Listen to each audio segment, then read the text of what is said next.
Welcome to Peanuts in the Plant-Forward Kitchen. I'm Ashton Pelham. Today we're digging into the roots of peanuts, where they come from, how they're grown, and why they're good for the planet. I'm joined today by the incredible chef Mai Pham, internationally celebrated chef whose dishes are inspired by the bold flavors of Southeast Asia. And we're also lucky to have Mason Becker, a peanut farmer from Texas who's helping lead the change in sustainable agriculture. So Mason, we'll start with you. So many people want to know more about where their food actually comes from.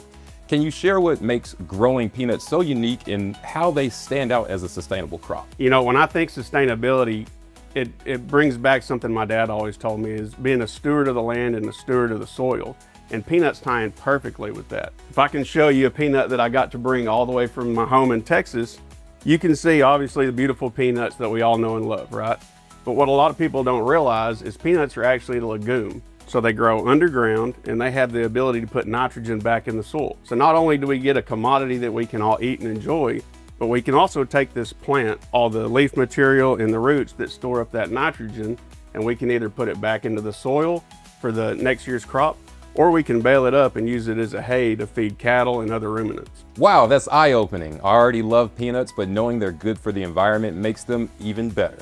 Now, Chef Mai, your cooking draws on flavors from all over the world. How have peanuts shown up in your culinary journey, and what delicious dish are you sharing with us today? So today we're gonna do a dish called gà kho sa đậu phộng, Claypot braised chicken with peanuts. One thing to know about Vietnamese cooking, Claypot is very important, and it's because that's the cooking vessel of choice. It's inexpensive, it's very easy, and it also imparts flavor to the food. So we're gonna start by making the caramel sauce first, right? So all it calls for, I got a pan that hopefully is hot enough, and this is just sugar. Don't panic, it's doing its thing, right? It's getting really beautiful caramel, like almost butterscotch right now. And you notice I'm lifting it off from the fire because I don't want it to continue to burn out of control. And I'm gonna put a little bit of hot water in there. And you over here, it'll splatter.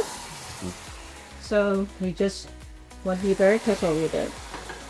And that's all you need to do. Oh, wow.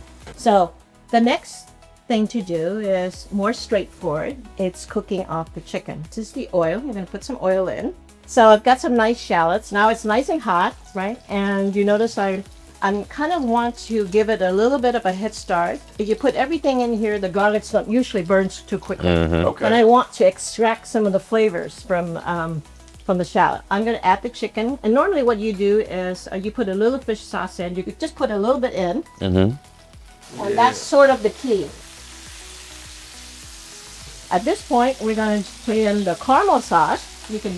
So what we're going to do now is add a little bit coconut water, or you can use water, or you can use chicken stock, right? Okay. At this point, we already got the nice seared smell with the lemongrass in right now, right? Okay. Lower the temperature here. We're going to let this simmer for about 25 to 30 minutes. So Mason, as a third-generation farmer, what keeps you passionate about the work that you do? And what do you hope that the people watching understand about farming? Family and farming and food is what I love. It's easy to be passionate about something you love, and be aware of what you're eating, and know that there's farmers producing that crop and producing specifically peanuts that are proud of what we're growing. And we want to provide something that's nutritious, sustainable, and healthy. Okay, so Chef Mai, this has been on the stove here for about 25 or so minutes.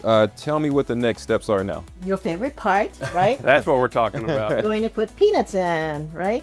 And like I said, I don't like to put in too early because it becomes the same color. It's just a matter of preference, and it's sort of a chef thing. This is now done, so I'm going to transfer it now to a clay pot so that we can continue to simmer it if we like. It's a great vessel to also to heat up food, right? Because the clay pot stays hot for a lot longer. You want to garnish? Yes, please, sure. A little. See, this is very special cilantro. They're flowering, and they're much more intense. You want to put chilies in there? I'm going to trust you with that. I'm going to stick to what I do. See, a little lime, not too much, brightens everything. Okay, so how about tasting some food? I've been waiting for you to ask me. Right. Okay, here you go, and I gave you a little chilies because you like it spicy. That looks great. Okay. Oh my goodness. That is delicious. Wow. You probably need some rice, right? Wow. Mason, Mai, thank you both.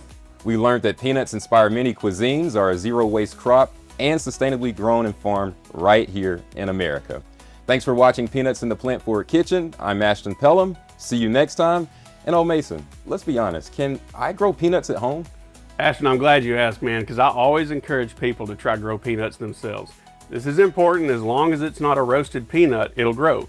So take an unroasted green peanut, put it in good soil, and add some water and keep it moist. And in 4 to 5 months, you're going to have your own peanut crop.